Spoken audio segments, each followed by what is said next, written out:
नमस्कार जी। सर साहिब जी। क्या नाम है जी आपका? पिंकी चौधरी। कहाँ से आए हैं आप? यूपी अमरोहा से। संत रामपाल जी महाराज से नाम दीक्षा आपने कब ली? 10 जनवरी 2014 को। संत रामपाल जी महाराज से नाम दीक्षा लेने से पहले आप क्या भक्ति साधना करते थे? मैं संत रामपाल जी महाराज से नाम दीक्षा लेने से पहले शंकर भगवान जी की भक्ति करती थी और बचपन से ही करती थी, जैसे उनके व्रत रखना। लेकिन परमात्मा की जो बंदी छोड़ सतगुरु रामपाल जी महाराज है, उनकी दया इतनी हुई कि मैं किसी और अन्य देवी देवताओं को नहीं मानती थी सिवाय शंकर भगवान जी की। मैं उनके ही व्रत रखती थी और किसी गुरु के चक्कर में नहीं पड़ी थी। मुझे कोई मोक्ष के बारे में या किसी गुरु के बारे में कोई जानकारी नहीं थी। शंकर भगवान जी की भक्ति करते करते आपको क्या क्या लाभ हुए? लाभ पहले तो कुछ नहीं पता था कि इनसे ये लाभ भी दे सकते हैं या नहीं दे सकते, लेकिन मुझे कोई लाभ नहीं हुआ है। जो मेरी मम्मी पापा थे, मेरे पापा जी बहुत ड्रिंक करते थे, मम्मी इतनी बीमार रहती थी, बहुत ज़्यादा बीमार रहती थी, लेकिन उनसे कोई लाभ नहीं हुए। मैं यही सोचती थी, हे शंकर भगवान जी मेरे पापा की ड्रिंक छुटवा दो, हमारी आर्थिक स्थिति सही हो जाएगी, लेकिन कोई लाभ नहीं हुआ मुझे। संत रामपाल जी महाराज के बारे में जानकारी आपको कहाँ से मिली? मेरे मामा जी हैं जो देवपाल भगत जी हैं देहराचक से, वो संत रामपाल जी महाराज जी से नाम दीक्षा लेकर गए हुए थे। उन्होंने मुझसे कहा था, क्योंकि मैं अपने मामा जी के घर पे गई हुई थी, गर्मी की छुट्टी थी, वो सत्संग सुनते थे बंदी छोड़ सतगुरु रामपाल जी महाराज जी का। तो जब वो सत्संग सुनते थे, हम सीरियल देखते थे, हम बोलते थे कि भैया आप क्या देखते हो, ये हमें अपने सीरियल देखने दो, ये तो रोज़ ऐसे ही दिखाते हैं, एक ही पुस्तक को खोल के बार बार दिखाते हैं, पता नहीं आप क्या देखते हो। तो वो कहते थे पागल तेरी समझ में नहीं आएगा, जब जिस दिन तू नाम लेगी ना, तुझे ज्ञान होगा, तब देखना तू भी रोए करेगी। तो मैंने बोला नहीं नहीं ऐसी कोई बात नहीं है। तो फिर अगले दिन उसने कहा एक काम करते हैं कि हम जो बुआ जी को लेकर चलते हैं, क्योंकि मम्मी बहुत बीमार रहती थी और बुआ जी ठीक हो जाएंगी। मैं बोला भैया एक काम करो, तुसी जो है ना मम्मी नू लेके नहीं जाओ, पापा जी नू लेके जाओ, क्योंकि पापा जी हमारे ड्रिंक करते थे और अगर पापा जी शराब पीनी छोड़ देंगे ना तो हमारा सारी फैमिली अच्छी हो जाएगी। तो बोला ठीक है मैं कोशिश करता हूँ। मेरे मामा जी का लड़का मेरे पापा को सतलोक आश्रम बरवाला लेकर गए। मेरे पापा जी ने संत रामपाल जी महाराज जी से नाम दीक्षा ली और नाम दीक्षा लेने के बाद वो घर पर आए। उन्होंने हमसे बताया, मुझसे, मम्मी से, मेरी छोटी सिस्टर थी, भैया थे, सबसे बताया।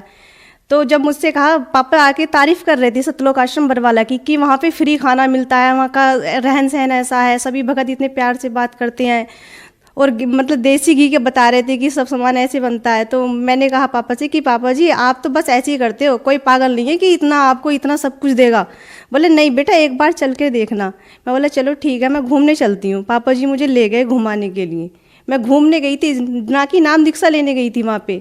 लेकिन जब मैंने वहाँ पर जाकर देखा, जो रामपाल जी महाराज जी हैं उनकी ऐसी दया हुई कि मैंने भी फिर नाम दीक्षा ले ली। संत रामपाल जी महाराज से नाम दीक्षा लेने के बाद अनेक से भक्तों को लाभ होते हैं, तो क्या आपको भी कोई लाभ हुए?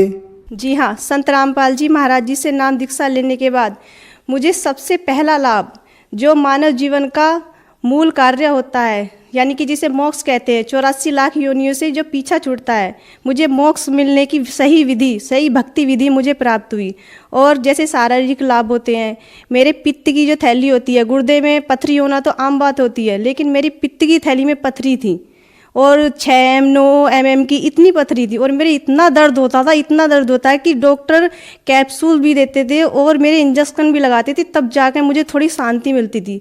लेकिन मुझे कोई लाभ नहीं हो रहा था। सबने ये बोल दिया था कि ऑपरेशन होगा इसका, तभी इसके पित्त की थैली पथरी की निकलेंगी। लेकिन मैंने संत रामपाल जी महाराज जी से सिर्फ प्रार्थना की थी कि गुरुजी मेरे ऐसे ऐसे पथरी हैं। तो संत रामपाल जी महाराज जी ने कि मात्र आशीर्वाद से ही मेरी वो पथरी, आज 3 साल हो चुके हैं, मेरे ना ही कोई दर्द है ना कोई पथरी है, बिल्कुल कुछ भी नहीं है। और मेरे पापा जी जो ड्रिंक करते थे, ना ही वो ड्रिंक करते हैं। मेरी मम्मी, उनकी हालत इतनी ख़राब रहती थी, वो भी बिल्कुल सही है, आज अच्छे से काम करती हैं, चलती फिरती हैं, आराम से चलती हैं। और मेरी नानी जी हैं, मेरी नानी जी को शुगर की बीमारी, गठिया बाई, मेरी नानी जी की टांगों में भी इन्फेक्शन था, वो चल नहीं पाती थी। उनके लिए एक स्टिक बनी हुई थी, डॉक्टर ने दे दी थी, वो उनसे ही चलती थी और हम पकड़ पकड़ के लेके जाते थे उन्हें। लेकिन संत रामपाल जी महाराज जी से नाम दीक्षा लेने के बाद आज वो बिल्कुल सही हैं। अगर किसी को विश्वास नहीं आए तो मेरी नानी जी भी मेरे साथ है, आप देख सकते हैं, ये मेरी नानी जी है जो आज बिल्कुल सही सलामत आपके सामने खड़ी हैं। नमस्कार जी। सत साहिब जी। जैसा कि आपकी बेटी ने बताया कि आपको शुगर की बीमारी थी, गठिया की बीमारी थी, आप चल फिर नहीं सकते थे, तो क्या ये सच है? हाँ जी ये सच है, मुझे गठिया बाई भी थी और मुझे शुगर भी था और मैं टांगों से बेकार हो गई थी, बस खाट पर पड़ी रहती थी, उठा कर ये रखती थी मुझे। आज मैं बिल्कुल सही हूँ, सिर्फ सतगुरु रामपाल जी महाराज के आशीर्वाद से ही सही हुए, उनसे प्रार्थना लगाई थी। संत रामपाल जी महाराज से नाम दीक्षा लेने के बाद आपको बहुत लाभ प्राप्त हुए। आप भगत समाज को क्या संदेश देना चाहेंगे? जी, मैं भगत समाज से हाथ जोड़कर प्रार्थना करना चाहती हूँ कि जो आप दर दर की ठोकरें खाते हैं, कोई शिव जी की भक्ति करता है, कोई किसी और की भक्ति करता है, तो आइए और संत रामपाल जी महाराज जो हरियाणा में बैठे हुए हैं, जैसे हमारे परमात्मा कहते हैं कि पूर्व पश्चिम उत्तर दक्षिण फिरदा दाने दाने नू सर्वकला सतगुरु साहिब दी हरियाणे हरियाणे नू। तो परमात्मा हरियाणे में आए हुए हैं, उन्हें पहचानो। क्योंकि आज जो शिक्षित समाज है, पहले तो ये धर्मगुरु हमारा बेवकूफ़ बनाते थे, हमारे जो दादा परदाता हैं वो पढ़े लिखे नहीं थे, लेकिन समाज तो शिक्षित है। हमारे जो सतगुरु रामपाल जी महाराज जो वेद शास्त्र खोल कर बता रहे हैं कि भगवान कौन है, उसकी पहचान करो। और सभी शास्त्र यही बताते हैं कि जो कबीर साहब है वो पूर्ण परमात्मा है। हमारी गीता जी प्रमाण के साथ बता रही है कि जो कबीर साहब है वो ही पूर्ण रूप से पूर्ण भगवान है, पूर्ण ब्रह्म वही है। सभी से मैं हाथ जोड़कर प्रार्थना करना चाहती हूँ कि संत रामपाल जी की शरण में आओ और उनसे नाम दीक्षा लेकर अपना कल्याण करवाओ। धन्यवाद जी। सत साहेब जी।